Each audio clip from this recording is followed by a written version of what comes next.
Hello, my name is Bekah and I'm here with a Midweek Connect video for Foothills Christian Church. An opportunity to connect with you, to share things that are happening in the life of our church. And feel free to ask me a question in the comment. I'm using an app that I won't see it right away, but I'll come back and revisit the comment section later. I've been praying for you and hoping your week is going well. We are in the season of Lent and we are inching closer and closer to Easter. This Sunday is Palm Sunday, which begins Holy Week. And we are going to have a special Palm Sunday worship service at 10 o'clock in our courtyard, where it's also live streamed.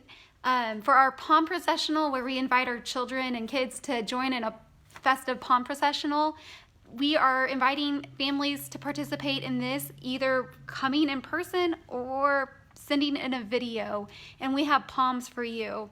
So if you come in person, no need to let us know in advance, just show up. But do show up early, about 10 minutes before 10, and meet in the playground area so we can kind of arrange everyone for that processional. But if you'd like to participate virtually, be sure to let us know so we can drop off a palm branch to you tomorrow, and then your invitation will be to just record a video that we can edit together for the virtual version as well, include it in our worship service. I'm looking forward. This year our Palm Processional is going to be extra festive because our regional minister Jay Hartley will be joining us for worship, and he'll be bringing his bagpipes to lead that processional, so it'll be a lot of fun. Speaking of Holy Week, we have several things planned for Holy Week to mark that time and prepare ourselves for Easter, including on Maundy, Thursday. There's going to be a virtual worship service that will be posted on Facebook and our YouTube and shared on our website. But our Maundy, Thursday service this year is going to be led by our middle school and high school youth. So if you are related to a middle school or a high school youth, or you are one, be looking for an email from me to follow up on the plans we made when we had our youth group meeting, so we can finish those last planning pieces of that. And then, so from Good Friday, then to Good Friday, going through Saturday up until our Easter service, we are having a prayer vigil where it's a sign up so you can take an hour slot and fill that time with prayer. You can walk our labyrinth, you can pray at home, you can read through the scripture, the stories of the Passion narrative.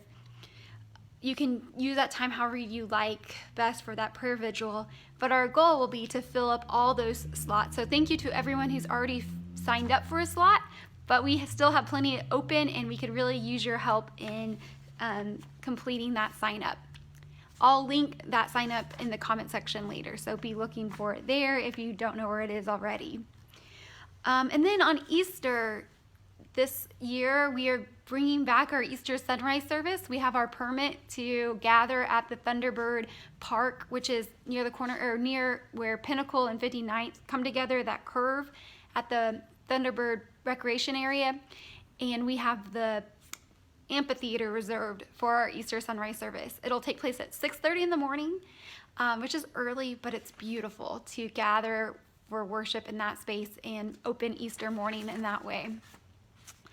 And then later in that morning at 10 a.m., our regular worship time, we will be gathering for our Easter worship service outside in our courtyard at 10 a.m. We'll also have it live streamed, so you can join that way as well.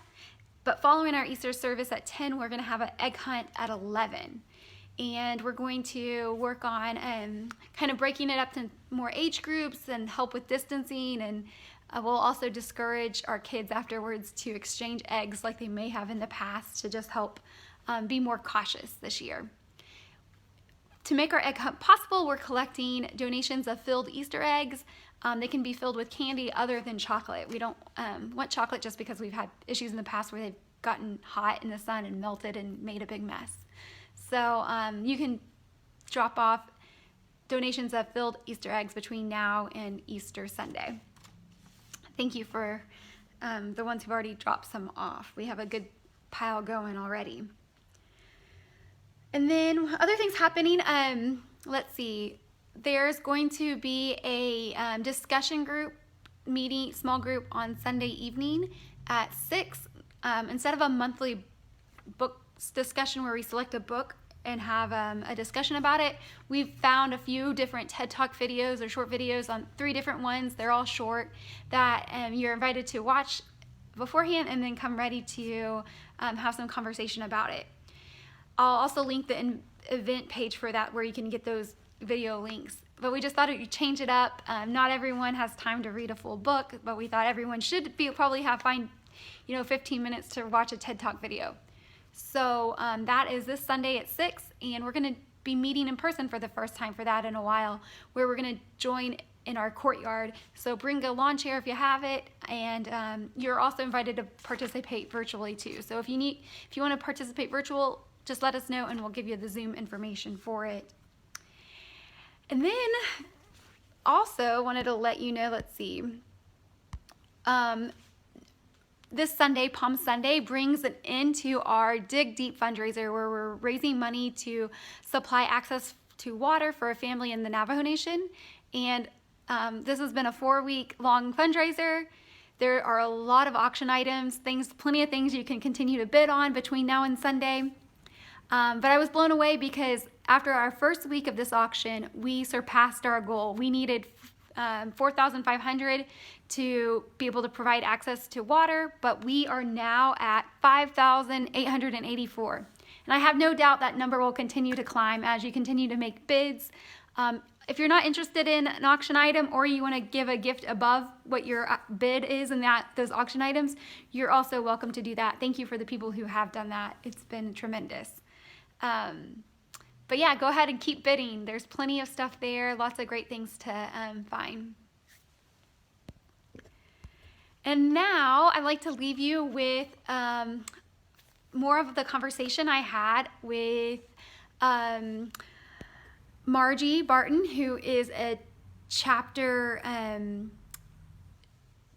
she works with Navajo Nation as a chapter representative, chapter manager. And she sat down with me a while ago, and so I've been sharing that conversation so we can learn more about the Navajo Nation, especially with the Dilcon chapter where she is from. She's the Dilcon chapter manager, and she's been our main contact as we shared donations and hoping to develop a relationship that is reciprocal, where it'll extend beyond just this fundraiser, where we'll continue a relationship that's long-term. And I've been so grateful for the ways that this relationship has already grown in such a short time. But for this installment of this conversation, she was sharing about the popularity of rodeo among her family, but especially in her community in the Dilcon chapter area, but also the larger Navajo Nation. And it was something I wasn't as familiar with, so it was really interesting to hear. A lot of her life has been touched by the rodeo world, including how she met her husband, the things her children are involved in now. So some of you might know that Arizona has a rich history with the rodeo circuit.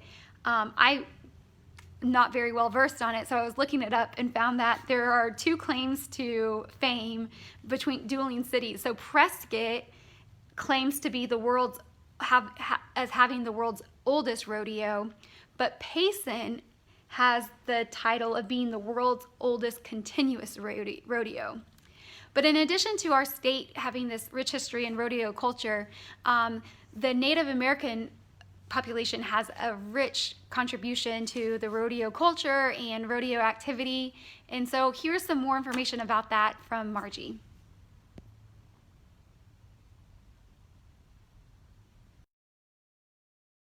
Come back to, you said you have daughters here, so do you make trips back and forth, or? Yes, we have a daughter. She lives in Queen Creek with her family. Oh, nice. Mm-hmm. And she barrel races. She has a bunch of horses. She's always busy with that. But we come here to sometimes babysit her youngest son, or she was supposed to be in Texas this week for big barrel racing, but of course that got canceled. So we were going to pick him up and hang out with him this weekend, but since her trip cancel. She's home with him. Then we have another daughter who lives in Mesa, and she works as a nurse at the Veterans Memorial Hospital, and she works night shifts. Oh, okay. So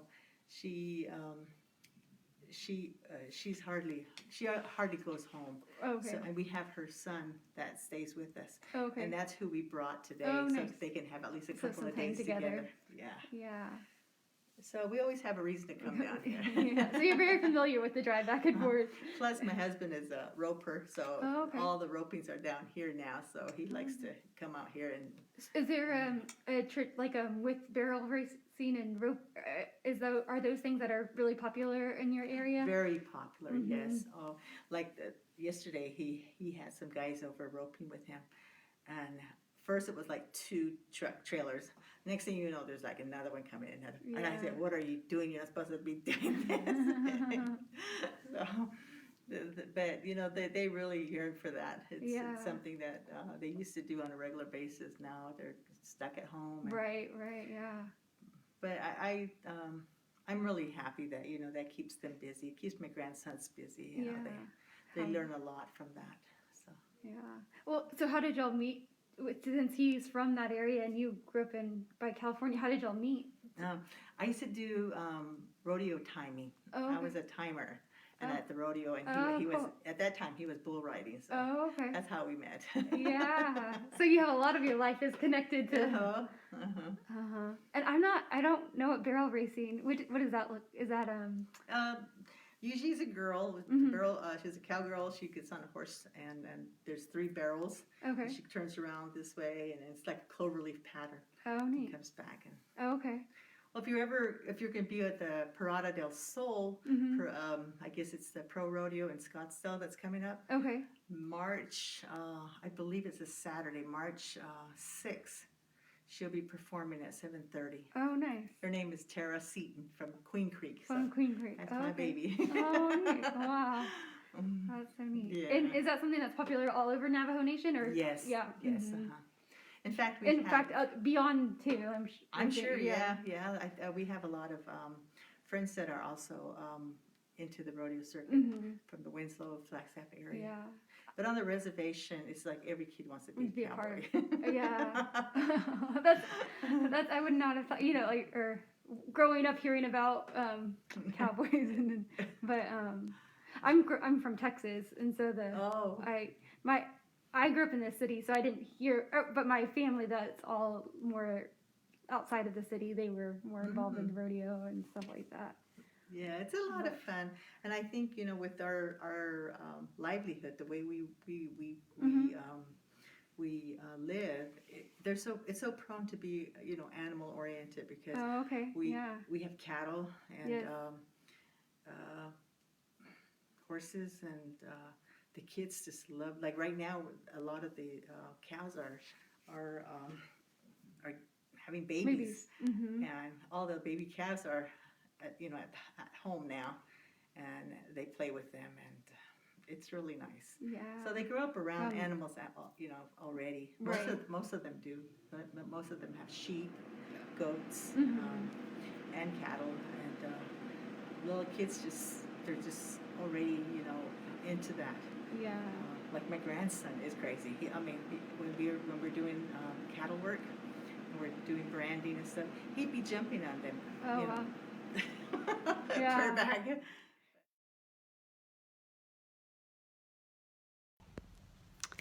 All right. Well, thank you for joining me for another Midweek Connection video. And I invite you to connect with me. Share any concerns you might have, how I can be praying for you, and join us for worship on Sunday morning for Palm Sunday at 10 a.m. here in our courtyard or online. I hope you have a great rest of your week.